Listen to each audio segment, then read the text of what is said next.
Why, hello everyone, it's MrWarrenHayes. It's time for the AEW Dynamite review. We're going to be talking about the November 16 edition of Dynamite, the Full Gear Go Home show. I'm excited to talk about it because it's a mixed bag. But hey, you know, before we kick things off, this is what we're doing here on youtube.com/MrWarrenHayes. If you're watching the video right now, or maybe you're listening to this on your favorite podcast feed, because the audio is out there as well. I'm everywhere. As a D-list podcast, as the best D-list podcast with the A+ audience, I have to be everywhere. Don't I? You got to be able to find me everywhere if you want to hear these great takes on pro wrestling. But listen, first and foremost, if you're watching this on YouTube, consider subscribing. That would be awesome. Leave a like on the video. Little things that help. Of course, 5-star reviews on Apple Podcast and 5-star ratings on Spotify are also tremendous as well. All of those things help grow the show, grow the podcast, grow my international reach, so that I as well can dominate the world. When I say I as well, I don't know who else. Like, who is dominating the world? I'll leave that up for interpretation. That's up to you. You decide. I'm going to get into it because why not? But there are a couple of things that we do need to talk about. There's some things that I want to chew into in regards to the Dynamite that we saw last night. I'm recording this, of course, on the 17th. I always record on the Thursday. But the Go Home show for Full Gear was very go home-y. Wouldn't you say? Wouldn't you agree? Like, it didn't. It's a bit of a mixed bag, this one. And if it hadn't been for a couple of interesting matches on this card, this would have been I would have thought it to be kind of flat. And I wouldn't even call this a good episode of Dynamite. I think it was fine. I don't think nothing out here, nothing that happened on this show for me had me like, oh, okay, this just sold me a ticket kind of thing. Because, you know, maybe one specific event, which of course we're going to talk about, one reveal, one announcement, maybe outside of that, I was like, oh, okay, then absolutely we need to see this. But I mean, like, this is the thing is, you know, we're all talking about how like, when I say we, here's what I'm seeing a lot of. What is your temperature around AEW's Full Gear show? And it's funny how this is the discourse that I see a lot when it comes to AEW pay-per-views. What is your temperature? How do you feel? Like, it's not something that you hear a lot of in regards to pay-per-views or PLEs in this case, regarding, you know, another set promotion, right? Another international billion-dollar company that puts on wrestling events. It's funny how I never hear that discourse. Oh, what's your temperature regarding Crown Jewel? I didn't see any of that discourse. Why is this a discourse for the past few pay-per-views? Why is this something that for AEW? Why is this a thing?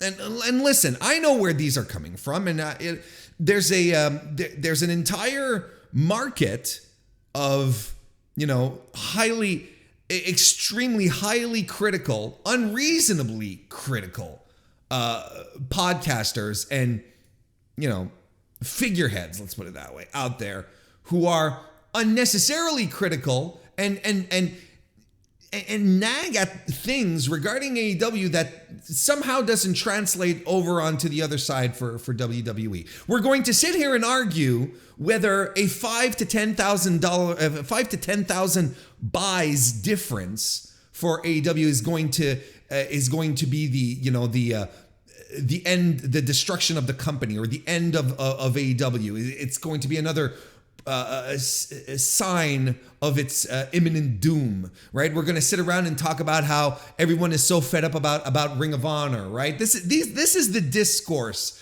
that permeates that permeates some very high level podcasts, and that is parroted by people who want to be those podcasts, who want to be involved in those circles, who want to get noticed, senpai, notice me, and will regurgitate those talking points. I swear, I did not see a single podcast lead-in for Crown Jewel, which was, hey, how's your temperature about it? How do what's your temperature on, Extreme Rules? But what's your temperature on Full Gear? That's been a story, hasn't it? What's your temperature on All Out? That's it. So again, I may be bottom rung when it comes to influence, when it comes to reach. But if you want, look, if anything, I will provide you with, maybe not always alternative views, but I will absolutely try to not fall into traps. Let's put it that way. I'm not infallible. It'll happen. It's happened in the past. It will probably happen again. I'm not, exactly, like I said, I'm not infallible. I'm human. I've got my imperfections. But I'm not going to sit around here and start talking about, because the thing here is that we've seen this also multiple times when it comes to AEW. We've seen this multiple times.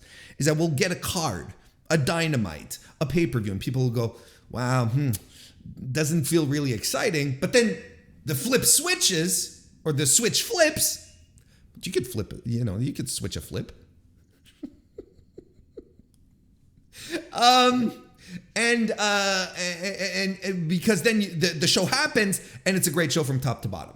And we have high standards in regards, we have high standards regarding AEW pay-per-views because they ultimately, outside a very limited amount of shows, one being All Out 2022, outside of those, they are exciting wrestling shows, pro wrestling shows.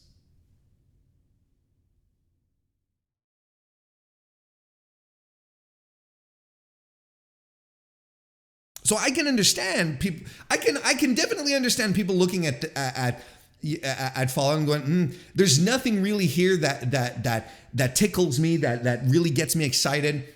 And again, I think if you're a watcher of AEW programming, I think this show is made for you.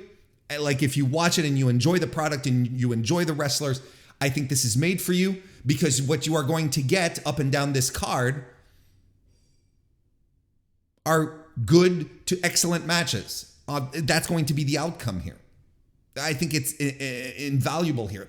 Of course, there's a couple of outliers. You know what to expect out of a Jade Cargill match at this point. If you're sitting down and going, is this finally going to be Jade Cargill's 5-star match? Probably not. And this is not a knock on her, because that's not what she's for. That's not her role in the company.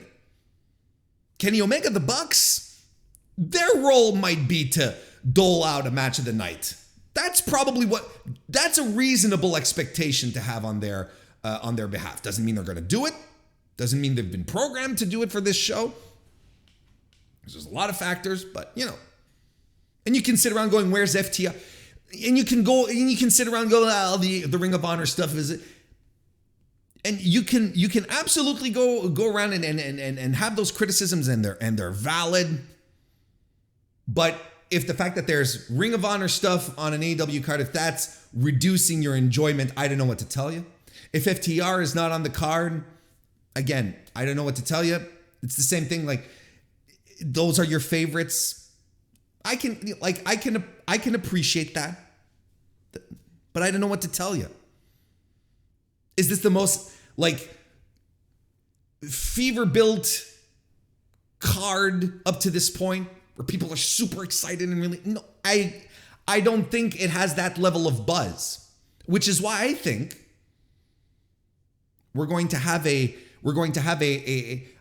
maybe 130,000 buys. That would be my final. I talked about it on the show, on the MrWarrenHayes show on Tuesday, and I'm going to settle myself into 130,000 buys, I think, for this show.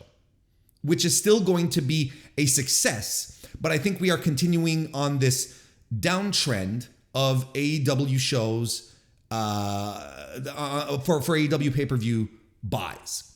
I think this is where we're going.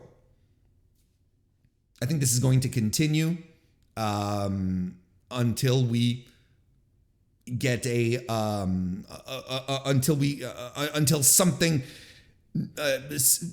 until something new happens, until there's a reset. Because there's something about this show, to a degree, that feels like a reset, that feels like a next chapter. You know, you're closing a book and you're not even a next chapter, a new book. We're opening up a new book and we're moving on to new things. There is an absolute possibility here for Tony Khan, head of creative, top booker guy of the company. There is an absolute possibility for him to come in here and reset everything that's happened and say, look, we're going down this path moving forward. I think there's a distinct possibility for him to do that. The door is wide open. The question is he going to jump in? Is he going to do it? Is this what we're doing? That's what we'll have to see. Of course, if you want to get my full thoughts on the Full Gear show, the preview, did a preview show here with Kylie and Haley of Tag Talk over on Fightful Overbooked. And that was really fun. That was cool. So you can go check that out because that's pretty cool and cool things happen. I'm not going to rehash everything that happened there. But we are going to talk about what happened tonight. But hey, you know what? AR Fox getting a contract. That was announced. Well, they did a segment last night, right? Not on the show, but on social media. And they did a backstage segment with Lexi Nair, who said about, who informed them, told them that Tony Khan had an offer for him. Let me read the article off of the Wrestling Observer Figure 4 Online website. The news was revealed in a backstage segment posted to social media following Dynamite. Fox was speaking with Lexi Nair about wrestling close to his hometown when he was informed of the offer.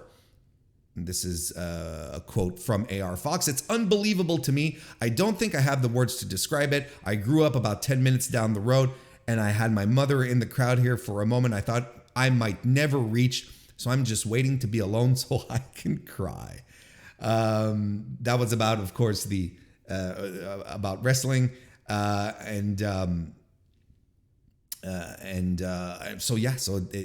just a good moment to happen to this guy, 15-year veteran, wrestled all over the place, most notably in Evolve, he was actually the first Evolve champion from the pre-WWE days, still wrestled when Evolve had its association with WWE, was a tag team champion with Leon Ruff, if I'm not mistaken, and a guy who's trained so many people that we currently see on our television that are out there doing stuff. He's an inspiration. He is a guy who is highly respected on the independent circuit. So a lot of people today celebrating AR Fox finally getting some mainstream recognition, getting on cable TV, a top tier wrestling show. I mean, he was on Lucha Underground, don't get me wrong. And there's nothing wrong with the first two seasons of Lucha Underground.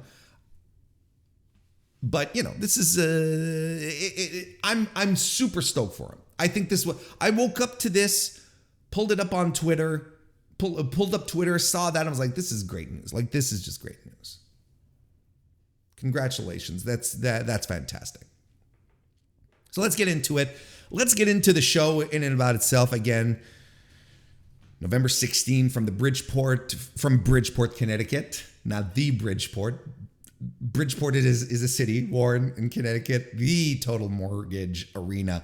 Not exactly what we'd call a packed house. Again, you know, the live attendance for Full Gear seems to be on the upswing. They opened up new sections. I think there was, from last I checked, there was about 1,000 tickets left, a little less than 1,000 tickets left. So that's good news. But the show last night, people were taking pictures and videos, and that wasn't good. So the live woes of AEW are sort of out there. They did a lot of announcements for new shows, including the Cow Palace next year. So I think it's good that they're moving out west a little more. They had the show in Portland. They announced one for Arizona, if I'm not mistaken. Go into markets that you haven't been in yet. I think that's good. I think it might be a good idea to just stay out of the New England Midwest ramp that they have. Going back to Chicago and so on and so on, and then hitting Boston, Philly. I think it's good to not oversaturate those markets. They have been working that circuit for a while, so maybe there's a little fatigue on that end. Let's go see what'll happen out west. I think there'll be a hefty appetite for that, especially if the elite are coming back. But I'll talk about that in a second. And look, I think we have to begin the show by talking about the lead here, right? Which is the promo between Jon Moxley and MJF. I know usually I break down the show in sequence, but I think it's hard to not start off with that because it is a significant event. As many of you know who have listened to many of my reviews in the past, I am not a fan of ending a show on a talk segment. A main event talk segment is never a good thing to me, and it has to be something bloody special to get me excited about it. And I was holding out hope. I came in. Look, this is the kind of situation, and I'm not lying. I come in here. I come into the show, see what the main event is. Oh, okay, it's going to be the promo off between Jon Moxley and MJF. That's strike one. You come in. Warren Hayes comes in, and it's like, okay, you're strike one right off the bat. So you really have to deliver something for me to sit here and then be like, and then start glowing and saying, look, this was a good decision, so on and so forth. It's happened. It's happened in the past. But, to please me, and, of course, everything AEW does is aimed specifically just to please me personally. That's it. You're working harder than you should. And if you had put a match. And I'm going to tell you, this segment didn't do it for me. And I think it's contributing. I think it contributed to a lot of people going, wow, this Full Gear thing it's not doing it for me. When you have your two top guys here, MJF, Jon Moxley, and look, I'm not going to necessarily break down everything that happened. Jon Moxley, that was said, because I sort of want to talk about the result of it as opposed to the events, as opposed to breaking down everything that was said here. But Jon Moxley's point was that he's challenging MJF to show him something, to show him some guts, to show him how good of a wrestler he portends to be. And I thought this was an off night for Mox on the mic. I thought his promo last week with William Regal, where he was sort of bouncing stuff off of Regal, I thought it was all right, but it also felt a little askew. Didn't have that Jon Moxley fire. Didn't have that. That's something that makes his promos really, really special. And last night, I thought he was off the mark on a lot of things. And not just because he was messing up. Not just because on Sunday, wait, is the show on Sunday or Saturday? Saturday. I think if anything, that little hiccup proved that he wasn't on his game. It's not a question of like, what a moron, he fucked it. It's like even before we got to that point, which was towards the end of the segment, when he was actually talking to MJF, when they were nose to nose, like everything sort of felt off. The energy was weird. He didn't feel his usual self. You know what I'm talking about. So, and then the Firm come in to attack both Regal and Jon Moxley, and you have W. Morrissey who's, doing all this stuff, and MJF runs in, does the save, And yeah, he does the save on Moxley, and then he cuts his promo where he says, "Look, I didn't necessarily come out here to save your ass. Just want everyone to know how, that I'm the guy here." And by the way, MJF looking jacked. I don't know if he hit the weights a little more for his role in the Iron Claw film, but he was looking jacked as hell. And he cuts the best part of the promo. He fires the crowd up. Everyone was complaining about the Connecticut crowd. That everyone was sort of the crowd was low energy all night. Look, if you have half a building full, that can translate. It translates into a crowd's energy as well. When the audience is not, when the venue isn't full, to the brim, and everyone's going nuts. It does have an effect on people's energy in and about itself. But he did get the crowd fired up. I thought he had the best part of this promo. Maybe this was by design for John to be a little lower level, so that when MJF comes in and he starts cranking it up, will people get more excited? Probably. And he's still doing, the am I a heel, am I a babyface thing. He's, again, because people were complaining, it was like, oh, is he a babyface?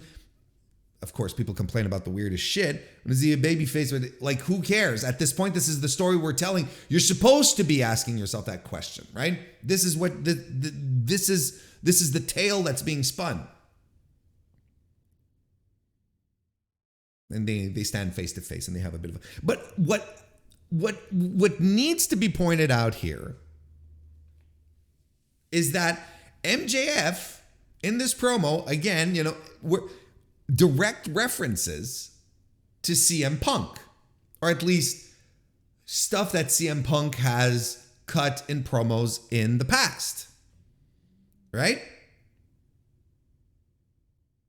Talking about, first of all, and talking about doing the line, John, while you lay there, hopefully in pain, which was a direct reference to the pipe bomb with CM Punk talking to John Cena. Like, that was a direct call. Talking about the greatest trick the devil ever did was convince people that he didn't exist, which is a reference ultimately to the movie The Usual Suspects, and I think a couple of others, but is also a reference to a very famous promo, Ring of Honor promo from CM Punk as well. So again, we're having these CM Punk things being slid into the conversation.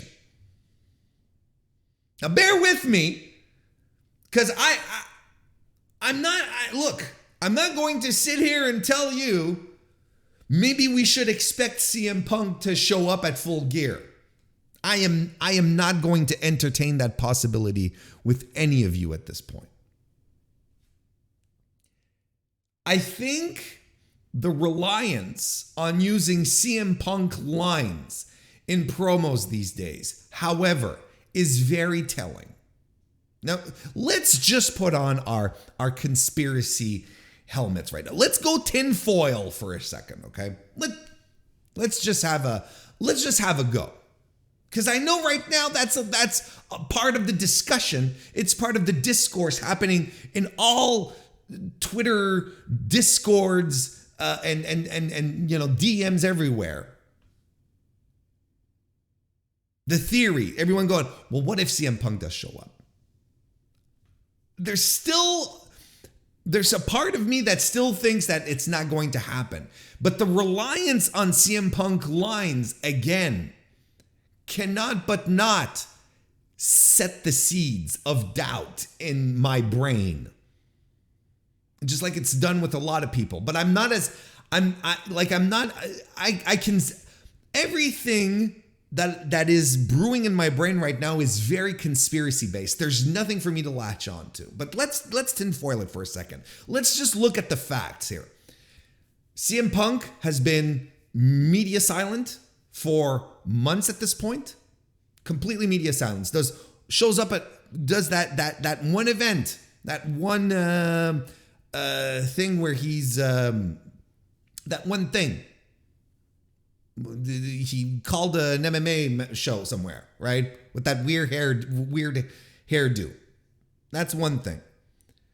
AEW has never announced, there has never been anything official put out by AEW saying that CM Punk was gone. At this point, it is all conjecture and hearsay, reports from news sites who are getting sources from people within the company, from wrestlers getting, impressions and so on and so forth. So a lot of people saying that CM Punk isn't coming back, so on and so, and it's like you had Matt Hardy a couple of, a week ago or so, 10 days ago on his podcast saying, the Elite did nothing wrong. Like, there's a lot of, there's a lot of wrestlers who have said enough to give us the impression that CM Punk is indeed gone from the company, right? So, but nonetheless, there has not been an official statement. Dave Meltzer has been very cagey these days in regards to dropping little hints and outright saying at some points, I can't talk about all the stuff I know. And it's like, okay, what do you know, Dave? Like, Dave is absolutely 100% being very purposefully vague on a lot of elements. And he outright, and as I said, outright says at some point, I don't know what to make of all of this. I can't tell you. There's stuff I know that I cannot speak on. Okay. Why? Because he can't get them on record, because it's too much hearsay, because there's we don't know. But I think that's significant. I think it's significant that his coverage is a little tainted by, well, what, theoretically speaking, if CM Punk did, okay.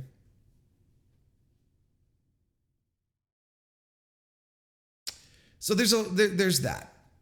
There's the fact that there's been barely any mention of the video game, which I know a lot of people are attributing to the fact that, Kenny Omega, who is sort of perceived as the figurehead of AEW games, so on and so on, as far as we know, right? Why hasn't there been more media around it? Why hasn't there been, and, is it because CM Punk is on the cover? Well, the cover art can be changed. Why hasn't the cover art been changed? Why hasn't it been changed? Why have we been completely silent about it? Is it just to not talk about it because CM Punk is on the cover? Because the major news that was broken that came out, I should say, of AEW games recently was them shutting down the idea that AEW that the Fight Forever game was going to be available on Xbox Game Pass on day one, kind of thing, and they shut that rumor down, right? That's like the most significant thing we've heard about the game, and I'm wondering if this still isn't tied into the fact that they're not talking about it because CM Punk is still on the cover, and maybe their silence around it is because they do want to push CM Punk, but can't right now because they're running an angle. Now, if this is an angle, here's the thing. If this is indeed a work, if this turns out to be a work, it is the greatest work shoot of all time. I think it beats easily Brian Pillman Jr., loose cannon thing. Absolutely. I think this is the best one, the greatest one that was ever pulled, because it would have fooled everyone. Everyone All of the seeds were planted to fool absolutely everyone. But that wraps up my tinfoil conspiracy part of the. But there are too many parts that were communicated here that were put out that lead me to believe that it is not a work and CM Punk is not showing back up. There's the Colt Cabana stuff is on one hand, a Steel being fired, that's something else. You know, the very real suspensions, everyone getting stripped of their titles. Of course, all of this could have been a shoot that we're deciding to turn into a work. Unless you know, all the news coming out of the locker room, the two sides, you know, that we're talking to the journalists on one end and talking to the journal. Of course, all of that could be that all could be coordinated. Don't get me wrong. But there are significant elements here.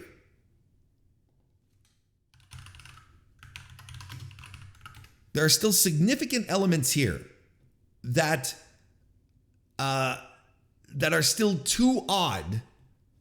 Not odd, but are still very significant in the operation of things that makes it seem extremely legitimate. Right? I mean, look, CM Punk's merch, I just pulled it up here. CM Punk's merch is still on Pro Wrestling Tees. And I mean, there could be legal implications to that. It could be like, okay, we're going to leave the merch up and get some sales until your contract runs out. You know, but this could have ended up what started as a shoot could have ended up being a work. But that means, could you imagine the amount of people this would have required to be in on it for this shoot angle to work? The locker room people in the back talking, you know, leaking stuff to media. The sources that the news sites have. All these people in the know of the work all these people would have had to be in on it. Otherwise, they're being fed a work from the top, from Tony Khan. And we've talked about this before. Working your locker room is never a good idea. It is the worst idea because then it creates an environment of mistrust within the locker room, between the men and the women there, between themselves, between the workers and management, because then the workers never know if management is being straight with them or not. On the flip side, again, you know, if we wanted to give another angle here, play a little devil's advocate here, Tony Khan is a wrestling fan. He's been around the block. He sees these things. He knows it. I think he would get a kick out of working everyone and being like, look, wrestling is back, baby. Because honestly, if major, if capital italicized, if CM Punk shows up at Full Gear this weekend, if it is a masterclass of a work, and wrestling will be back, baby. Because in this day and age where people don't want to be worked and are working hard to not be worked and getting the real inside scoop, you know, and getting mad when this would be the penultimate work. And I would applaud it. Just out of the gate, I'd be like, okay, like hook, line, and sinker, everyone bit. Because look, the line about, because here's the thing, and this is all based on a couple of lines that MJF is using that could absolutely be throwaway lines. They could be one of two things. They could absolutely be red herrings. They could absolutely be red herrings so that people like me will turn on their podcast and be like, hey, Does this mean CM Punk is coming back? Right? Like, I bet. Don't get me. I know I'm doing this in complete knowledge of what I'm doing, and maybe this was the expected outcome here, right? So maybe these are all just red herrings that MJF is throwing out there, and it is entirely possible in his character, in his persona as MJF, the wrestling worker, to throw out bullshit like that. Like, it would not surprise anyone, right? If MJF did this. But you do have to think about the line where he purposefully talks about, where he purposefully uses the devil's greatest trick line. Using that one, is he directly referencing CM Punk? Saying CM Punk's greatest trick was letting people know that he was gone. Letting people believe that he was gone. CM Punk being the devil. Because if CM Punk comes back, if CM Punk returns to AEW, in no way, shape, or form is he coming back as a babyface. He just can't. An MJF CM Punk alliance, that would turn the business upside down, topsy-turvy. It'd be great. But we're fantasizing at this point. Because despite these lines, everything I talked about is all fantasy, it's all conjecture, because honestly, all signs point to this being legit, CM Punk being on his way out, and this is just MJF, trolling the fans, throwing red herrings out there. All signs point to that because there's too much. There are too many real world implications, like outside of the wrestling bubble, outside of, does this work? Is this a shoot? That point to CM Punk leaving and the all out fallout being very real and very detrimental to the company. Too many realistic, true to form things here. Let's deepen this conversation as to how it could affect the locker room and so on and so on. If it does happen, maybe on the Mr. Warren Hayes show next Tuesday, this is going to be the main topic of discussion. Let's take a minute back here, but because as it stands, right, don't forget there's the whole Colt Cabana situation, which I think if you don't think that this is at the middle, in the center of all of this, I think you're deluding yourself. I think the fact that clearly, lawyers and so on and so forth were involved into this situation, I think that's another sign that this is real, that it's not a work. And I think that the scope of this as a work is so significant, is so huge, that I think it's impossible in this day and age to make it happen. I think maybe not impossible, but that would mean that dozens upon dozens of people would have had to been informed, or the locker room is completely blind to it, and keeping the locker room blind to this type of work is ridiculous. I don't think it's good for the locker room. So my gut says he's not coming back. We're still at the same place he's done. But holy shit, I'll be damned if the seed of doubt has not been planted and my brain is scrambling to make sense of it. So let's get into the card now, into the rest of the show, actually, because those were my thoughts on the main event. And look, the main event segment, I think, ended up being very, very flat, and it did not sell me a ticket to the show. Get the Blackpool Combat Club opening up AEW Dynamite. The team of Bryan, Danielson, and Claudio Castagnoli defeating the Jericho Appreciation Society duo of the Sex Gods, actually. Chris Jericho, Sammy Guevara. I would call it my match of the night. This was my match of the night.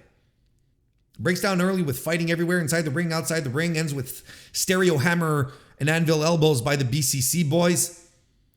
Bryan Danielson does a Romero special on Sammy Guevara. Stalling suplex by Claudio Castagnoli on Sammy Guevara. And Claudio stalls and then goes down on one knee, stands back up, goes back down on another knee, stands back up. I'm like, holy shit, this dude. This is the kind of stuff that WWE didn't want him to do. My God, man. Corner knees by Danielson get interrupted by Chris Jericho using the bat while Sammy Guevara is distracting the ref. The heels take over and work over Danielson's eye, which, hey, what did I tell you at the last review last week? What was I telling you? I was telling you Bryan Danielson's eye socket, his eye, was going to be a factor in the match. It was a factor in the tag team here, in the tag team match here, part of the story, and it's going to be a factor at Full Gear as to whether or not he'll be able to compete properly with it or not. That it has him at a disadvantage. Guevara corkscrews to the floor, wiping out Danielson as Chris Jericho gets the walls on Claudio. Later, Sammy Guevara hits a top rope cutter and Alliance, followed immediately by a Lion Salt from Chris Jericho. Castagnoli does a huge pop-up uppercut on Sammy Guevara, but he launches the kid. Just great stuff. Chris Jericho sneaks in the bat to try to use it, but Claudio grabs him, does a big swing as Jericho still holds onto the bat, which was great. Then locks in a sharpshooter for a clean tap-out win. Jericho taps out in the sharpshooter, pushing forward the story that in a clean fight, Castagnoli has Jericho's number. So this is what we're leading into. I still think Chris Jericho retains on Saturday, but these are nice little wrinkles here. And I'm still not convinced that Danielson is still 100% on board. I'm pretty sure he's still pissed off, the eye stuff, and that's something to look out for as well this weekend, or at least in the weeks moving forward. We get a black and white Darby Allin and Sting road trip video complete with body bags, which is followed by Sanjay Dutt, Jay Lethal, and Satnam Singh, Jeff Jarrett. Just a quick little segment to put over there. Tag team match on Saturday. And again, look, here's another thing. Sting has been on these pay-per-views doing these tag team matches and always delivering. It's a fun respite from the rest, from everything else happening on the show. I've seen people go, no way I want to see this. Why not? Why not? And there's so much history between Jarrett and Sting. Sting has never disappointed in these tag team matches on pay-per-view. This is just going to be harmless, teeny tiny fun. It's not going to make your match of the years. It's not going, it's not going to ruin anything for you.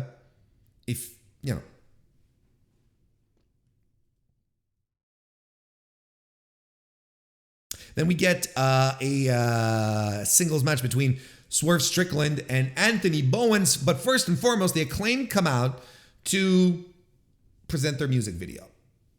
As you are probably all thinking right now, as I'm revving up to talk about it, you're probably sitting there going, oh, Warren didn't like this. And you're right, Warren didn't like this. This is too sports entertaining for me. The music videos, I'm like, okay. Use the guys to their strengths. Sure, that's fine. But music videos, I'm like, come on. All right. Look, it was short. It was inoffensive. I didn't think it didn't blow my mind. It had enough to entertain me. I thought the Keith Lee Swerve cosplayers that they had in the video were pretty funny. Captain Insano was in it, I guess. Saw a lot of people saying, finally, Captain Insano. And where did all this come from? Why is everyone so attached to this idea of Paul White being Captain Insano again, a throwaway guy from an Adam Sandler film. Why are,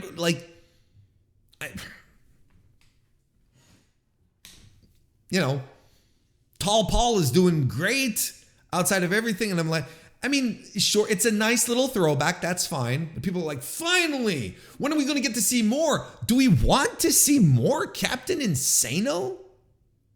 What am I missing here? And frankly, maybe I'm like, because there's a lot of stuff about Paul White's career in WWE that where, I guess, at some point you start selectively forgetting things. Not that he was outright terrible. It's just like him himself. It's like his booking was all over the place. At some point you're just like, it doesn't matter. So maybe there's something I'm missing regarding Captain Insano that has people like, squirting milk out of their nose when they see him on TV,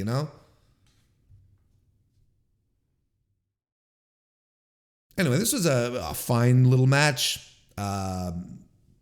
Billy Gunn attacks Strickland before the bell, which gets he and Max Caster tossed. So it's seriously a one-on-one here. Keith Lee is nowhere to be found. Bowens gets in control until Strickland uses the ropes to yank the arm. Strickland cracks Bowens' tailbone on a guardrail on the floor, letting him fall into the audience. That was a pretty good spot. I enjoyed that. We get an extended heat segment from Strickland. Brainbuster, back heel kick. And Strickland snaps Bowens' arm back with his leg in a sick move. That was fantastic. I had people going, when it works, your wrestling move works when the concern trolling begins on the internet. When people start going, oh my God, is he really hurt? That looked horrible. That was botched. And it's like, no, it's fine. It's fine. Wrestling is supposed to good wrestlers are supposed to make their moves look painful. Supposed to make them look hard. I haven't heard anything about Anthony Bowens having a dislocated shoulder or being injured or missing the show this weekend. I think he's fine. I'll retcon. I'll change my, not retcon, but I will absolutely shift gears if he's hurt. Strickland hits a coup de grace and lands the JML driver for the win. Clean as a whistle win for the heel. Look at that. 2 matches, 2 clean wins, despite people being involved in pay-per-view matches. No chicanery, no nonsense, no DQs, just clean as a whistle. Clean as a whistle. And you know what? Look, the singles guy beating the tag team specialist. Because I know people, tag team champion. Anthony Bowens is a tag team wrestler. He's a tag team specialist. Strickland and Keith Lee were put together in a tag team. But these are 2 singles guys working as a team. So it makes perfect sense for Strickland to get the win here over a guy who was used to wrestling in a tag team. Fine little match. We get a package for Nyla Rose and Jade Cargill's match. Then we go back to the ring where Tony Schiavone is interviewing Samoa Joe. Samoa Joe says, you remind me of an old colleague of mine named Paul, but he hopes that our interactions go better. And there's a couple of Pauls we could be referring to. I would assume he's talking about Paul Heyman when Joe had that brief but fantastic build to his eventual his eventual loss to Brock Lesnar a couple of years ago, where Joe was threatening Paul Heyman with his life. Wasn't that for Great Balls of Fire, if I'm not mistaken? Or maybe he's letting us know about something with Paul Levesque, Papa Paul. Maybe Joe isn't as excited to get back to WWE as a lot of people are trying to convince me of. Anyway, Joe says that what he did to Wardlow last week wasn't shocking. If someone comes out and says, I'm coming for what you have, wouldn't you defend it? And Wardlow's been coming out here running his mouth, failing to recognize that the most dangerous man in the room is him, and he paid the ultimate price for it. Death! He didn't say death, but he did say he paid the ultimate price. And I'm like, wait, did Joe murder Wardlow? Is Wardlow dead? The ultimate price, because that's the ultimate price. You know what Joe did? He clocked him across the head with a title belt. That's pro wrestling 101. That ain't the ultimate price. That's like, it's an angle. It's a story bump. I was like, wait, is he dead? Did he murder him? And then then I think about it a little more. And I'm like, it's an entirely plausible scenario where Samoa Joe would actually kill someone. Powerhouse Hobbs shows up. He says he's going to be the one kicking Wardlow's ass. He's been the one kicking Wardlow's ass over the past couple of weeks, and I'm going to come kick your ass, Joe. Then Wardlow's music hits. He comes in from the audience, attacks Samoa Joe from behind. Hobbs jumps into the fray, and then the lower card locker room runs out. The prelim dudes to break everyone apart, and the pull apart brawl is a little odd to me. It's a little strange. And look, here's the thing. One thing that I did appreciate is that we didn't have Samoa Joe, Wardlow, and Powerhouse Hobbs mowing through other members of the roster, despite the fact not being necessarily in the same lane as some of them, but not tossing them around like they're security geeks. Because it has happened in the past, in other angles, in other companies, where they're throwing other wrestlers around like it's nothing. And I'm like, wait, so basically no one in the locker room was buried because they were getting thrown around. If they just wanted to throw around people, just send in security dudes, get some of the local indie guys in, and just, have a pile up. But no, like the wrestlers came out, kept them all apart. Now, in your brain of brains, you could be wondering, why did the locker room did this? What is their value here to keeping these three dudes apart? Who the fuck cares? Let them go, right? You could argue Tony Khan told them all to go. Okay. But, it still requires a leap in logic to be like, why would Butcher and the Blade? Why would the Dark Order? Why would everyone run out to keep these three apart? They have no pony in this horse race.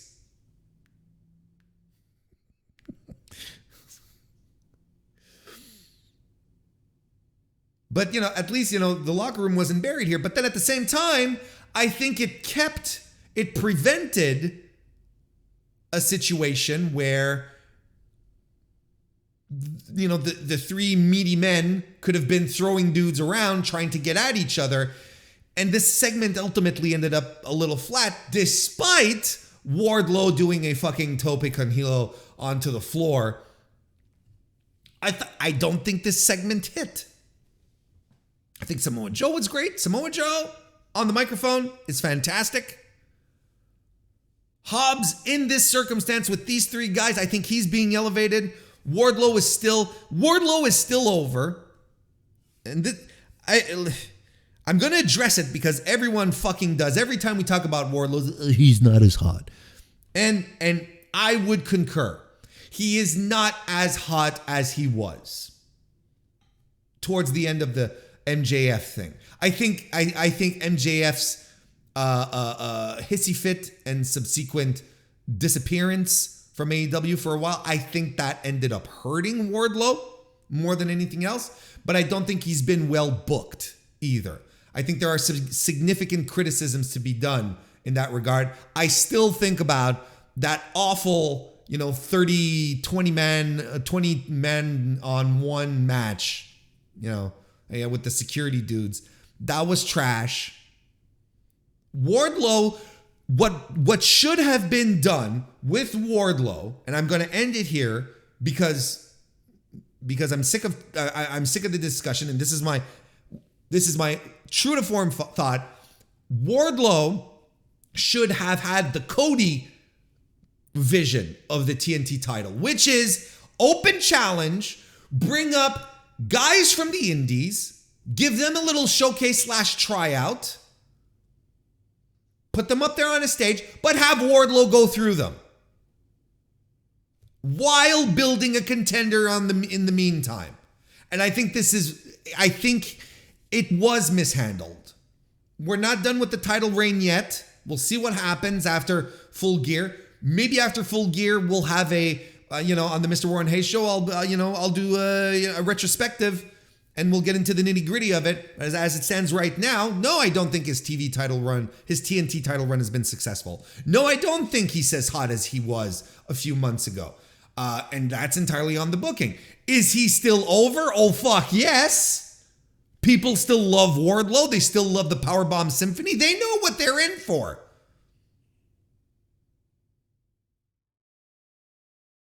Wardlow, his post-title handling was a bit of a misstep, and that's a lot of what, and I remember talking about it, that, myself, a lot of people, a lot of punditry and a lot of commentators, this is what we were talking about, is like the Wardlow build to winning the TNT title was great, but the true test is how, to defeating, to the TV title was great, but the question was, how does Wardlow work after? That was the test, and it was a test of Tony Khan's booking, and as it stands, I don't think Tony did good in this regard. Anyway, all this segment here was to set up a three-way for the TV title at Full Gear between Hobbs, Joe, and Wardlow, which is something that we predicted on the Full Gear preview show, which is still available on the Mr. Warren Hayes Show channel or podcast. You should check it out, because there you go. We were right again. Victory lap. Back from commercial. We get a promo by Britt Baker. Now we have to spend a second here, and I'm going to look, you know what? We're going to combine the Saraya promo into here, and we're going to make like just one big happy family here. So Britt Baker has a promo here where she's talking about her growth in the company. She's talking about Saraya, taking jabs at her because she's been on television for only 3 years, but I've grown and I've become a leader here. And, you take all the blame and everyone else gets the credit, kind of thing. And she says, I was keeping the fires burning at Daly's place during the pandemic while Saraya sat at home, kind of thing. And she says she's the heart, the soul, and the pulse of AEW. That doesn't kind of sound like a CM Punk thing. I don't know what this is. I'm telling you. And she says she's done talking and will do, and if Saraya thinks different than that, well, then she can get the hell out. Saraya then is interviewed by Renee Paquette, and Saraya is basically like, she says, look, I respect you, Britt, but, I'm done talking. I was told I would never wrestle again, but here I am, and let's fucking go. I'm done talking. I'm going to do my talking in the ring on Saturday. Now, let's circle back here real quickly just to point out one more thing that I talked about last week. I talked about on the preview show. I talked about it on the Mr. Warren Hayes show. If I was Tony Khan, I would have had Saraya wrestle last night on Dynamite, because I don't think there is that much. I don't think having her return match on pay-per-view is that much of a bind draw.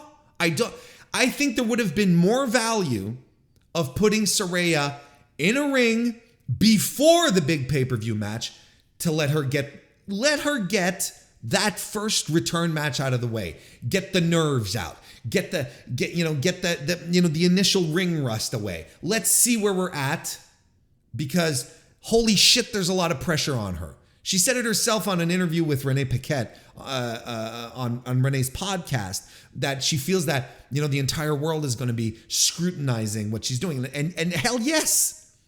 And good for her for being self-aware. But of course, people are going to do that because she hasn't wrestled since 2017. So of course, and she's, career-ending injury, etc., etc.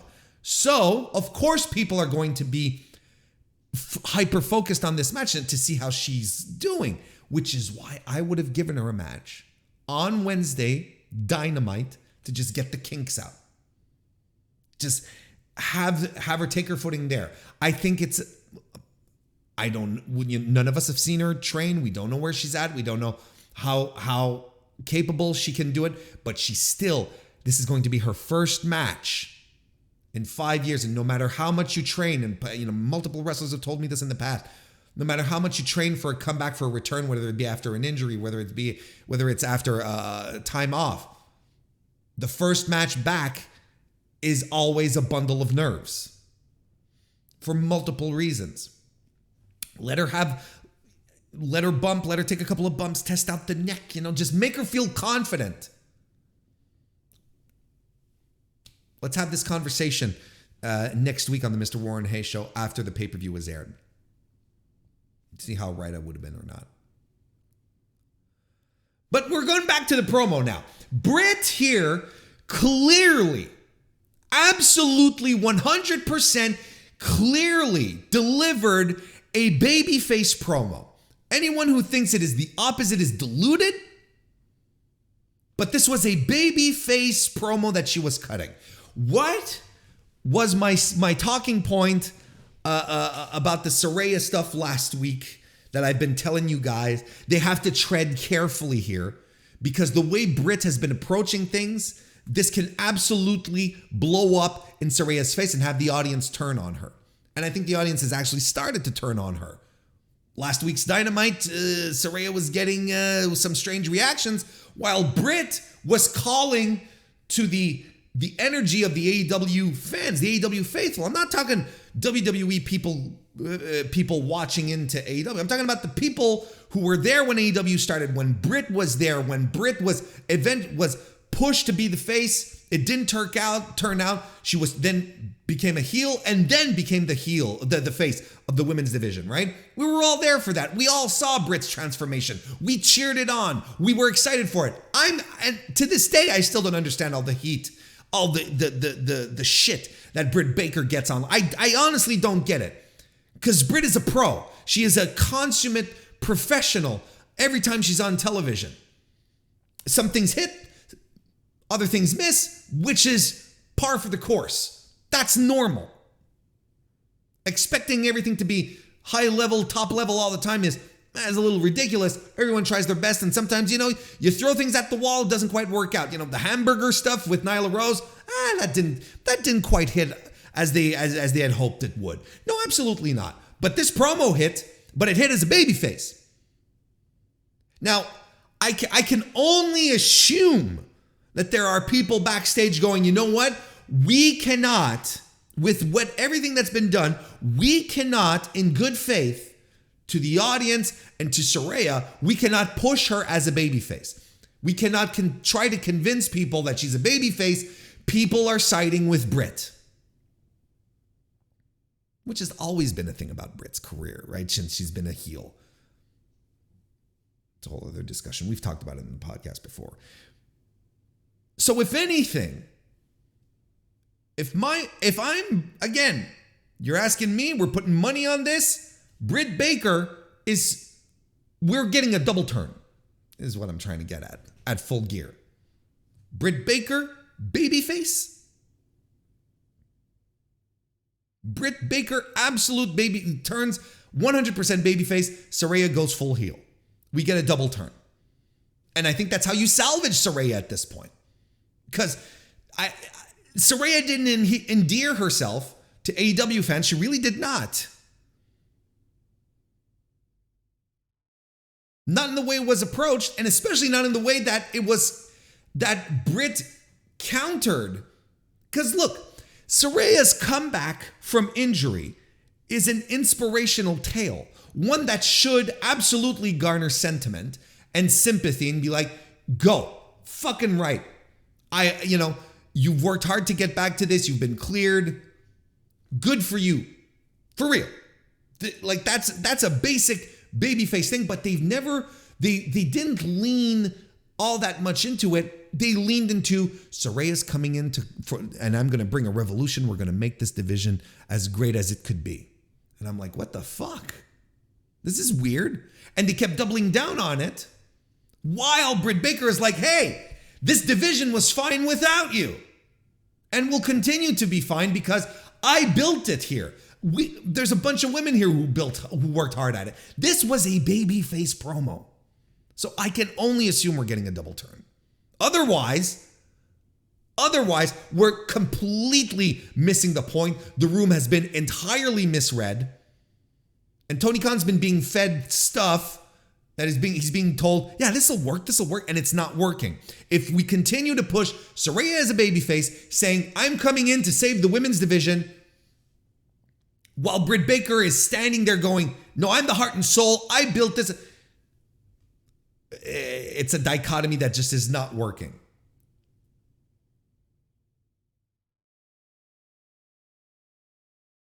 Get the AEW World Trios title match. Death Triangle defeat the team of Top Flight and AR Fox. We talked about AR Fox at the start. You know, here's the thing. I enjoyed the match, and I think a lot of people really liked the match because of AR Fox being there with the Martins. I think that, a lot of people like Death Triangle very naturally. So they, a lot of people were like, yeah, this match ruled. And as I said, the prospect of AR Fox on TV on a Wednesday night, national TV cable, there was a lot to get excited about and to be hype about. But I think this match just missed a little bit. I think there was a gear missing, like I like to say, right? I found the exchange between Darius Martin, by the way, glad to see him back as well, and Ray Phoenix to start, I thought it was a little step behind. You could feel like they were thinking about the moves, right? And that's never really a good sign. I didn't quite think the original, the first exchange of this match was there.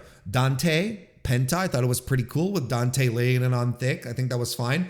And as we got to AR Fox and Pac, we got, first of all, AR Fox chants, which ruled. But then I thought things started to cook.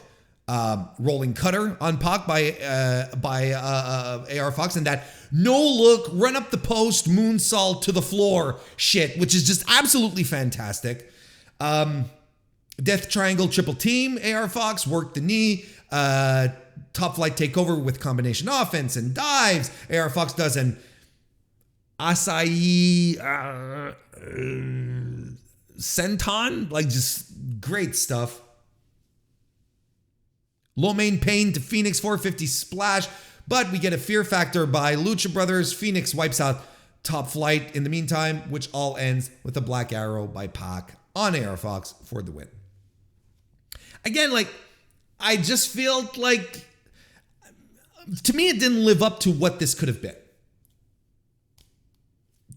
There's a lot of positives that came out of this, but I'm not quite as high as a lot of people were about it. I think I don't want to say under-delivered, but it didn't have that special feeling that I think it had when we were imagining it coming out. After the match, Pac gets on the mic, starts talking and making allusions about certain people not being around anymore, wanting to fight, Death Triangle, and who think they might be making their triumphant return on Saturday, and he issues a challenge. Then on the Tonytron, we get the ticking clock video appears, and then the Full Gear graphic with the Elite appearing as challengers for Death Triangle, making the match official. Death Triangle versus the Elite. And then we go back to the ring, and the Death Triangle guys are like, yeah, finally we get some clarity. What Pac says, and I'm like, oh my Lord. And I think this is weird. Again, I think this is a segment that should have hit, but didn't, because I think it was poorly put together. I think that because the idea, look, here's what you do. You either don't do the graphic, okay? And you just leave Pac going, if anyone wants to make a triumphant return, wink, wink, nudge, nudge, and wants to fight us at Full Gear, we're not going to name them, but you know who we're talking about. Am I right, fellas? Kind of thing. And you just leave it at that. Come fight us at Full Gear. We'll be waiting for you, and you just leave it at that. Don't do the graphic. Or if you want to do the graphic, don't have Pac in the ring making allusions to who we're talking to. Because what you're doing by letting Pac go, certain people, they're not around. What if they want to make a return? They can come and fight us. We're ready for them. And you know who they're talking about. And at that point, you're creating the expectation that the Elite are going to show up. And honestly, that's what I would have done if I were Tony. I would have called Kenny and the Jacksons, be like, boys, we need you. We need you tonight. You fly in. You got to be here. You got to. That's what I would have done. And then cutting back to Pac, and it's like, oh, finally we're getting some clarity. But you were already making the challenge to the Elite for Saturday because you told us they were planning on making a return comeback, a triumphant comeback. So it all ended up being, oh, okay. Now, I've said it a couple of times, and I'll say it again. I think I think this is a move that can generate a couple of more buys. Because people, you always see people going, why didn't they save the surprise for the pay-per-view? I think that in a position where AEW is now, where, buys seem to be on a downtrend, that's a feeling I have. That's what I look at when I'm looking at the data, when I'm looking at, live attendance, ratings, so on and so forth. I'm like, I think the product isn't as hot as it was last year. We're all, I'm calling 130,000 buys. Hopefully, I feel that the Elite coming back is something you do announce because you want people to purchase the pay-per-view. Because people will be like, if the Elite, there are people who are going to be like, oh, the Elite are there. I'm going to buy this. I want to see their match back. I think that, and I want to see them fight Death Triangle for the trios titles. I want this again. I think all of this makes sense. So it is a smart move from Tony Khan to have made the match beforehand so that people can talk about it. I think the way it was done didn't make it feel exciting, though. I think the way it was executed didn't feel exciting. But I don't think you should have, what do you do? Death Triangle hit the ring on Saturday. It's like, no one wants to fight us. And then the surprise, the Elite show up. Announce it. Be clear. Let people, this is clearly a move for more buys, and that's fine. That's what he should do, and it makes sense. I just think the way it was done was a little half. I don't think it was all that successful. It didn't make us more excited. I was like, okay. I'm glad the Elite are back. I'm glad this is confirmed. Again, clarity to a degree.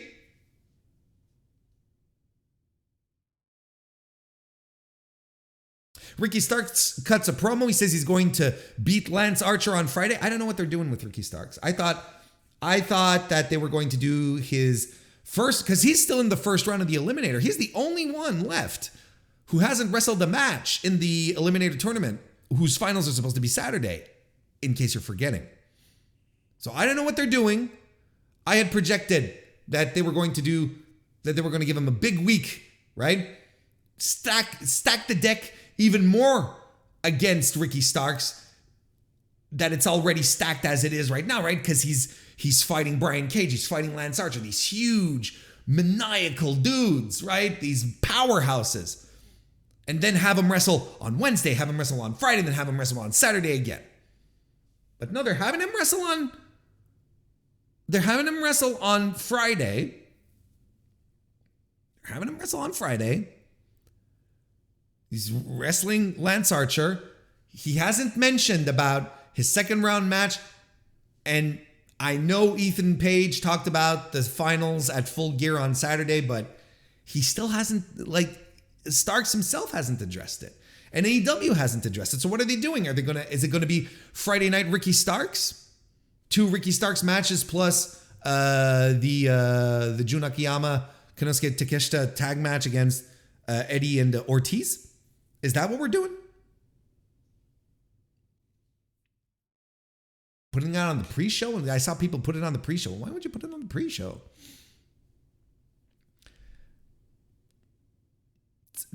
Weird booking. Especially if I think you had a clear path here to create an easy baby face for this, an easy baby face to root for.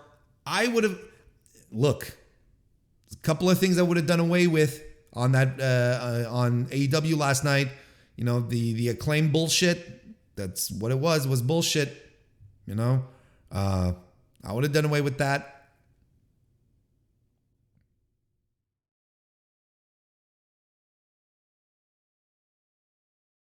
Would have made a little more time for a Ricky Starks match instead of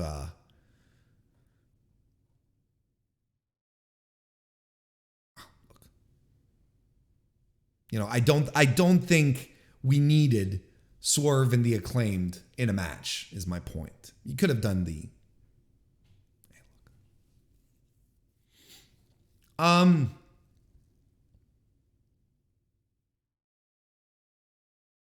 So that's one thing with Ricky Starks. But then we had Ethan Page defeating Bandido in his semifinal match. So he's advancing to the finals. Again, something that Mr. MrWarrenHayes had pointed out to everyone. He defeated Bandido, who goes in fierce to kick things off until Stokely trips up Bandido. After Page's heat segment, Bandido lands an Oriara moonsault off the top of the post, the turnbuckle post, to the floor. Then goes back into the ring, hits a tornillo. Ethan Page blocks the 21 plex and attempts to land a cutter. No, he not only attempts, he succeeds. He takes up Bandido up for an avalanche Ego's edge, but Bandido counters it with a Hurricane Rana in fucking midair. Like he's being tossed into the air and he's just nuts. Page lands a flying shoulder tackle off the top turnbuckle, and then the Ego's edge for the win. Not an avalanche one. We get it done. There you go. Ethan Page advances. Solid match. Nothing to complain about. Back from commercial, we get a video package for Eddie Kingston and Ortiz's match against Akiyama and Takeshita.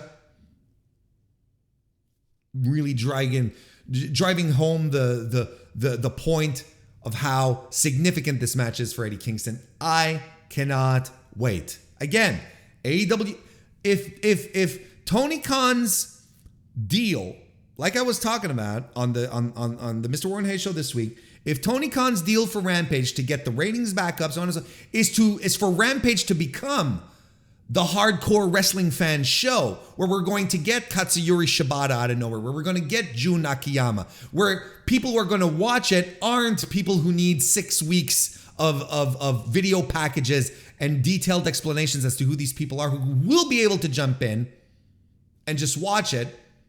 And that's what you want.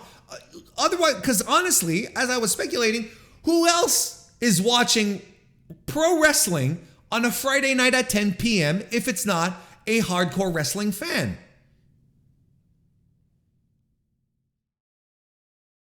And we're going to wrap this up by talking about the AEW Interim Women's World Title Eliminator match, where Toni Storm defeated Anna Jay, stepping in for the Bunny, who was out with an illness. Anna Jay stalls to start, but we eventually get some offense off from the champ. Anna Jay lands an assisted codebreaker, but Toni Storm fights back with a Thez press and a fisherman's suplex. It spills to the floor. Anna Jay lands a gory bomb on the floor, and then another one in the ring, but Toni Storm kicks out of the pin attempt. She lands a shotgun dropkick on Anna Jay, a hip attack, which commentary calls Sweet Cheeks music, which is actually something that RJ City came up with, and the commentary was like, oh, we owe RJ City some money now. Toni Storm gets the win with the Cloverleaf. Didn't end it with the Storm Zero. I like this. I like this. Wrestlers who can end matches with different moves that don't necessarily need their finisher, especially when it is a wrestler who is clearly not in the same lane as Toni Storm. We've talked about lanes multiple times.